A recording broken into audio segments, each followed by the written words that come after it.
2021년 건강을 위해 꼭 필요한 시간이죠. 데일리 건강 시작하겠습니다. 오늘은 치과 전문의 이재일 원장님과 함께 해볼 텐데요. 원장님 어서 오세요. 네, 안녕하세요. 네, 반갑습니다. 자, 오늘은 어떤 주제가 준비되어 있을까요? 하품을 하거나 음식을 먹을 때 턱에서 소리가 나거나 입이 잘 안 벌어지는 분들이 있으시죠? 네. 이런 증상이 있으면 턱관절 장애일 가능성이 높은데요. 소리가 난다고 무조건 턱관절 이상이라고 보기는 힘들지만 입이 벌어지는 정도가 다르게 느껴지는 증상이 동반된다면 치료가 필요한 상황일 수 있습니다. 오늘은 턱관절 장애에 대해서 알아보겠습니다. 네. 자, 오늘의 주제는 턱관절 장애입니다. 이 턱관절 장애는 생활 습관에 따라서 증상이 더욱 악화될 수도 있고 개선될 수도 있다고 하는데요. 방치하면 더욱 악화되는 턱관절 장애 어떻게 치료하는지 이재일 원장님과 자세하게 알아보겠습니다. 자, 그럼 먼저 턱관절 정확히 어느 부위에 있는지 알려주세요. 턱관절은 양쪽 귀 앞부위에서 아래 턱뼈와 머리뼈가 만나 이룬 관절이며 입을 살짝 벌린 상태에서 귀 앞부분을 누르면 만질 수 있습니다. 턱관절의 역할은 입을 벌리거나 다물 때 아래 턱을 좌우로 또는 앞으로 움직이게 하며 음식물을 씹을 때 지릴 때의 역할을 하게 됩니다. 그러니까 음식물을 씹을 때 중요한 역할을 하는 게 바로 이 부위의 턱관절이라는 말씀이신데요. 자, 그럼 턱관절에 발생할 수 있는 질환의 종류 알아보겠습니다. 어떤 문제들이 생길 수가 있을까요? 네네. 턱관절 질환으로는 크게 외부 충격 같은 외상성 질환, 즉 골절과 같은 직접적인 질환이 있고 부정교합이나 좋지 않은 습관 등 여러 가지 복합적인 원인으로 인하여 턱관절이 닳아 나타나게 되는 질환으로 나눌 수 있습니다. 외상성의 경우는 대부분 사고와 같은 우발적인 경우라 많지는 않고요. 턱관절이 닳아서 생기는 턱관절 질환은 현대인의 대부분이 조금씩은 가지고 있습니다. 그렇군요. 병원을 찾는 환자들은 그분들 중 통증이나 증상이 나타난 분들이라고 할 수 있겠습니다. 네, 그러니까 크게 불편하거나 통증이 없을 뿐 대부분의 현대인들이 이 턱관절 장애를 갖고 있다는 말씀이신데요. 자, 그 중에 가장 흔한 턱관절 장애에 대해서 좀 알아보도록 하겠습니다. 임상에서 가장 많이 보는 사례 어떤 게 있을까요, 선생님? 네, 임상에서 가장 대표적인 것은 턱관절에서 나는 소리, 즉 딱딱거리거나 사각사각하는 모래 갈린 듯한 소리, 그리고 턱관절의 통증을 호소하는 경우입니다. 이러한 증상과 함께 두통, 특히 편두통과 귀에서 들리는 이명과 어지럼증, 그리고 목과 어깨의 결림과 같은 근육 통증이 함께 나타나는 경우도 제법 많습니다. 또한 더 심한 경우에는 안면 비대칭과 전신질환에 이르는 고통을 호소하시는 환자분도 적지 않습니다. 네, 그러니까 증상에 대한 이야기가 나왔는데 뭐 턱관절 주위의 통증도 있을 수 있고 두통, 이명, 그리고 목과 어깨 뻐근한 네네. 증상까지도 생길 수 있다고 하셨는데 그 외에 또 다른 증상 어떤 게 또 있을 수 있을까요? 예, 그 외에도 턱관절 질환 3대 증상의 하나로 개구장애, 즉 입을 벌리고 다물 때 어려움이 생길 수도 있습니다. 또한 입을 벌리거나 다물 때 지그재그 형태로 움직이는 것을 볼 수 있는데요. 턱관절 환자에게서 많이 나타나고 있는 증상이라고 할 수 있겠습니다. 그러니까 턱관절 질환으로 인해 개구장애가 생길 수 있다. 그러니까 자기가 원하는 만큼 잘 벌어지지도 않고 네. 또 반대로 잘 다물어지지도 않고 이런 그렇죠. 건가요? 네네, 맞습니다. 네, 조금 전에 이제 입을 벌릴 때 소리가 난다고 했는데 그것은 위쪽 뼈인 측두골과 아래 턱뼈 사이에 완충작용을 하는 디스크가 스트레스 등으로 인해 이를 악물면서 앞으로 빠져나와서 생기는 현상입니다. 보통 처음엔 가볍게 입을 벌릴 때 어긋나면서 딱딱 소리가 나다가 어느 날은 서로 꽉 끼어 입이 안 벌어지기도 합니다. 특히 밤에 이를 악물며 자는 경우 아침에 턱이 뻐근하면서 입이 잘 안 벌어지는 현상이 상당히 많이 나타납니다. 그렇군요. 자, 근데 대표적인 증상은 아무래도 턱관절의 통증이라고 하셨는데 어떤 이유로 우리가 턱이 아프다, 좀 통증이 있다라고 이야기를 하는 걸까요? 예, 턱관절 그 자체나 머리뼈와 턱관절 사이에 있는 완충작용을 해주는 디스크가 닳게 되면 좌우 턱관절의 밸런스가 무너지면서 인대와 근육이 틀어지게 되고 저작 시 압박받는 턱관절이나 주위 턱 근육 통증이 나타나게 되는 것입니다. 그렇군요. 그러니까 주변부의 인대와 근육에 생길 수 있는 그런 통증을 저희가 네네. 턱관절 통증이다 느끼는 네네. 거군요. 네네. 자, 그런데 치아의 통증이 느껴지는 경우도 있다고 들었어요. 이건 네네. 어떤 경우일까요? 네. 턱관절 장애에서 근육 질환인 근막 통증으로 인하여 두통이나 치아의 통증이 느껴지는 경우도 덜어 있습니다. 네. 두경부 부위에는 많은 신경이 인접해 있어서 근육통과 같은 지속적인 통증이 있으면 연관통이 나타날 수 있는데요. 예를 들면 저작 근육 위쪽이나 아래쪽에 근막 통증이 생긴 경우 연관통은 위쪽 어금니나 아래쪽 어금니에 나타납니다. 그렇군요. 턱 및 삼각지대인 아기복근에 근막 통증이 생기면 아래 앞니가 아플 수도 있고요. 근데 말씀하셨던 대로 턱관절에서 소리가 나는 경우도 있어요. 이런 경우는 좀 심각한 상황이라고 봐야 할까요? 네, 턱관절에 소리가 난다고 해서 이제 사실 많은 분들이 그런 걱정을 하시는 걸로 알고 있는데요. 네. 하지만 앞서 말씀드린 것처럼 연관 증상이 없이 턱에서 소리만 나는 경우에는 그렇게 심각한 상황이라고 보기는 어렵습니다. 그렇군요. 다만 턱관절 질환이 진행되고 있다는 신호이니 조심할 필요는 있겠죠. 자, 먼저 턱관절 문제로 인해 나타날 수 있는 여러 가지 증상들에 대해서 알아봤습니다. 자, 그렇다면 내가 턱관절 이상이 있는지 없는지 여부를 좀 자가 진단해 볼 수 있는 그런 네네, 방법이 네네. 있을까요? 네네. 가장 쉽게 알 수 있는 것은 입을 크게 벌렸다 담을 때 턱관절에서 딱딱 소리가 나는 것입니다. 하지만 관절에서 소리가 난다고 해서 모두 치료를 해야 하는 것은 아니고 네. 턱관절의 3대 증상 중 나머지 2개 증상이 동반되는 경우에는 치료를 하게 되는데요. 두 번째 증상은 턱관절의 통증이 느껴지는 경우이고 세 번째 증상은 입이 잘 안 벌어지는 것입니다. 그렇군요. 턱관절 장애가 의심되는 분들은 앞서 선생님께서 말씀해 주신 세 가지 증상 중에 두 가지 증상 해당하는지 여부를 스스로 좀 체크해 보시면 좋을 것 같습니다. 자, 그런데 이런 턱관절 장애로 병원을 찾는 환자가 점차 증가하고 있다고 하던데 네네. 구체적인 수치를 좀 알려주실 수 있을까요? 네네. 화면을 보시면 국내 턱관절 장애 환자가 꾸준히 늘고 있는 것으로 조사되었는데요. 건강보험 심사평가원 통계 자료에 따르면 지난 2016년 37만 8,034명이었던 턱관절 장애 진료 환자 수는 2019년 41만 8,904명으로 3년 사이 11%가량 증가했습니다. 턱관절 장애는 다른 근골격계 질환과 다르게 특이한 유병률을 보이는데요. 전체 연령층 가운데 20에서 30대에서 가장 많이 나타나며 나이가 들수록 유병률은 감소하고 남성보다 여성에서 많이 나타납니다. 턱관절 질환이 여성에게 더 많이 발병되는 이유는 턱관절 내 염증 유발 물질의 차이로 추측하고 있으며 젊은 연령층에서 많이 나타나는 이유는 이 연령층에서 저작근의 근력이 가장 높아 관절의 하중을 많이 받을 수 있기 때문입니다. 네. 뼈 대사도 활발해서 관절의 지속적 하중을 받을 때 뼈의 흡수도 활발히 나타나는 것으로 알려져 있습니다. 네. 그러니까 정리해 보자면 20, 30대 젊은 층에서 특히 여성에게 자주 발생한다라고 생각하면 되겠는데요. 자, 근데 이런 턱관절 장애가 나타나는 원인은 뭘까요? 네네. 일단 일시적으로 턱에 무리가 갈 경우 생길 수 있습니다. 예를 들어 근래 딱딱한 걸 씹은 경우가 그렇죠. 또 오래전부터 턱관절이 닳아있던 게 이제야 증상이 나타나는 경우도 제법 있습니다. 그렇군요. 자, 그 외에 또 일상생활에서 뭐 자주 취하는 자세라든지 어떤 습관과의 연관성도 좀 있을까요? 네네. 우리가 자신도 모르게 버릇이 되어버린 좋지 못한 행동들이 있는데요. 대표적인 것이 한쪽 턱꿰기, 한쪽으로 씹는 편측 저작 습관, 책상 위에 엎드려 자는 습관, 한쪽으로만 누워 자는 습관, 짝다리를 짚거나 비스듬한 자세가 있고요. 또 스트레스를 받는 현대인들이 많이 겪는 이악물기 습관 등이 여러 가지 복합 요인들이 작용해서 턱관절 질환의 원인으로 나타날 수 있는 것이죠. 그렇군요. 그러니까 턱관절뿐만 아니라 복합적인 이유로 이런 턱관절 장애가 나타날 수 있다는 건데요. 자, 그럼 반대로 턱관절 장애로 인해서 다른 질환이 발생할 수도 있을까요? 네네. 턱관절 질환으로 인하여 다른 관절들에 나쁜 영향을 주는 경우가 많습니다. 특히 목표를 틀어나 척추와 연계된 전신 질환을 들 수 있겠는데요. 치과 질환으로만 생각한다면 턱관절 질환을 일으킨 원인들이 다른 치과 질환도 유발한다고 볼 수 있습니다. 예를 들면 이를 악무는 행위는 턱관절 질환뿐 아니라 치아의 마모나 파절은 물론이고 치아와 잇몸의 경계 부인 치경부를 약하게 해 치경부 마모증이 생기기도 합니다. 이런 경우 풍치가 잘 유발된다고 주장하는 학자들도 많고요. 네. 결국 치아가 압박받으면 감싸고 있는 뼈와 잇몸에도 안 좋은 영향을 줄 것이고 치료받은 보철물이 탈락하거나 임플란트가 부러지는 경우도 생길 수 있습니다. 그렇군요. 네. 자, 이렇게 턱관절 질환을 방치하면 치과 질환뿐만 아니라 전신에 악영향을 끼칠 수 있다는 점 꼭 기억해 두시기 바랍니다.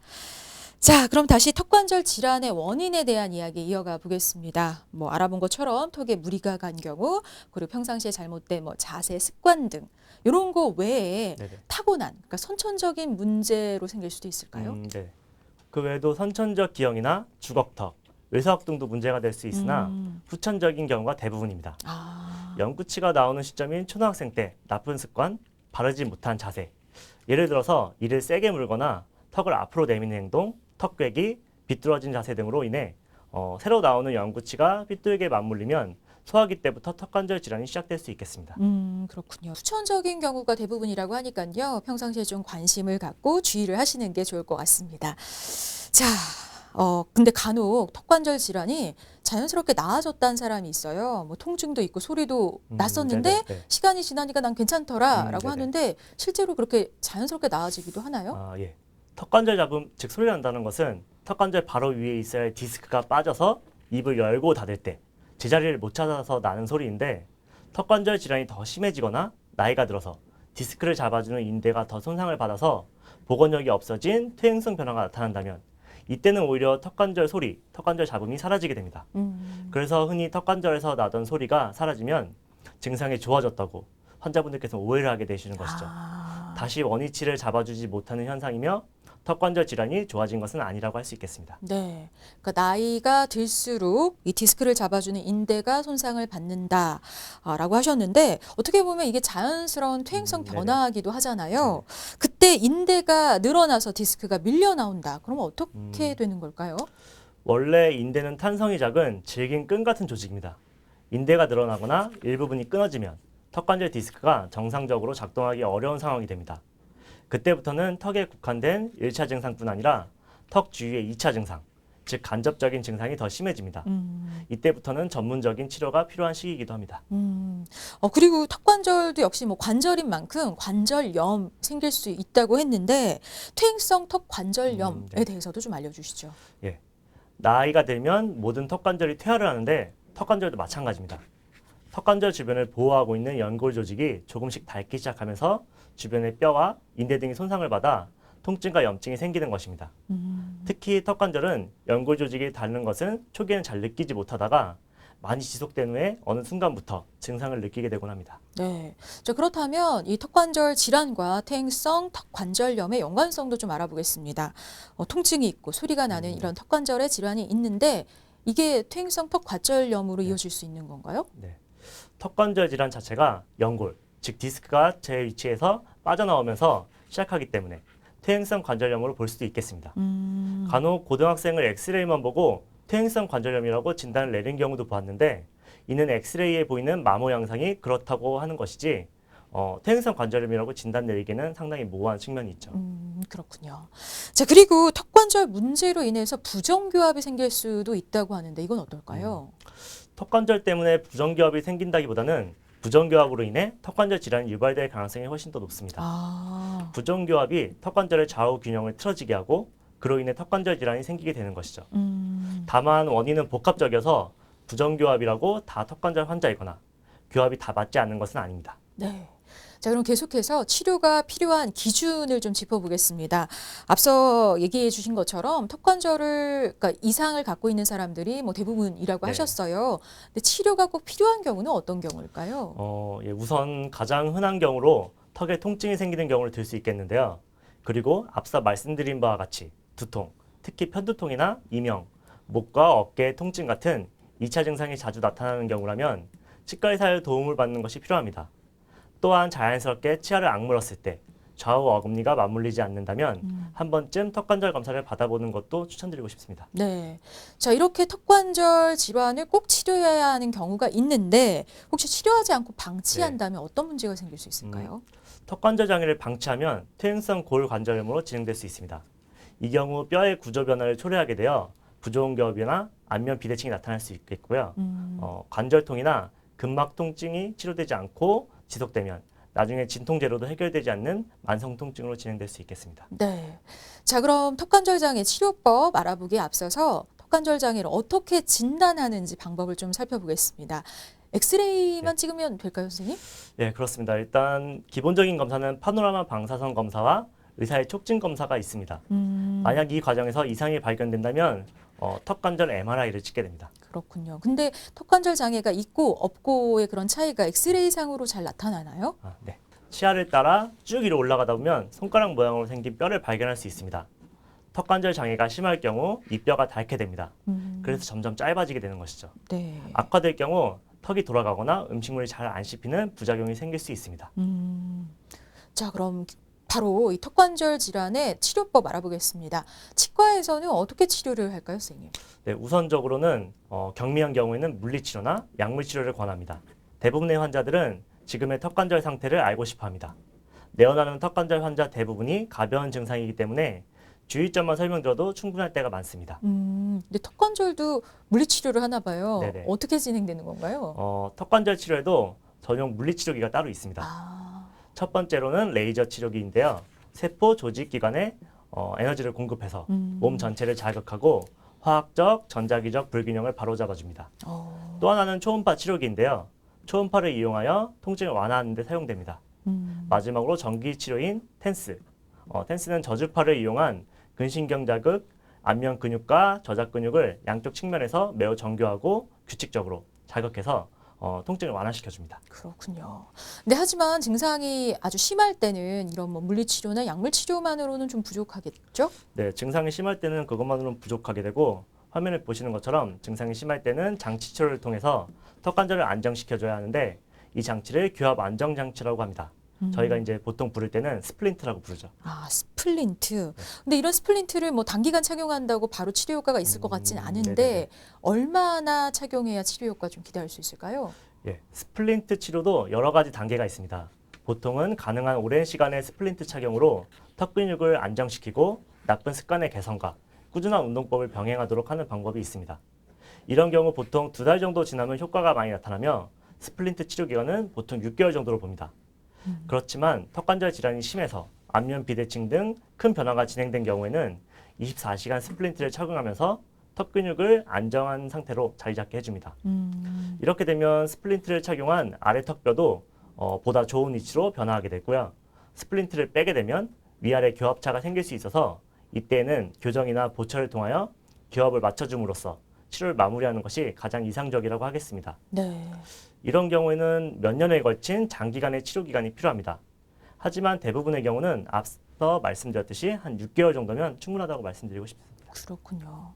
자, 그리고 이제 앞서 말씀하신 것처럼 부정교합 등의 이유로 턱관절 통증이 생길 수도 있다라고 하셨는데 이제 그런 경우에는 치아 교정 치료만으로도 통증이 좀 개선될 수 있을까요? 네네. 일반적인 교정은 치아를 고르게 하는 것이 목적으로 하기 때문에 그 자체로 턱관절 통증이 개선되기는 어렵습니다. 아, 턱관절 통증이 자주 있는 경우에는 우선 턱관절 치료를 통해서 턱 근육을 안정시키고 교정 치료를 받을 수 있도록 하는 것이 필요합니다. 간혹 턱관절이 좋지 않은 상태에서 교정을 먼저 시작했다가 통증이 악화되어 찾아오는 경우가 제법 있는데 턱관절 치료를 받게 되면 치료 후 재교정을 해야 하는 경우도 많이 생기므로 주의가 필요하겠습니다. 그렇군요.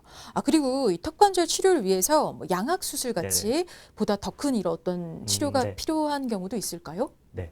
기본적으로 수술 치료는 가능하지만 수술을 하더라도 재발 가능성이 상당히 높기 때문에 아, 전 세계적으로 수술 치료는 잘 하지 않는 추세로 가고 있습니다. 네.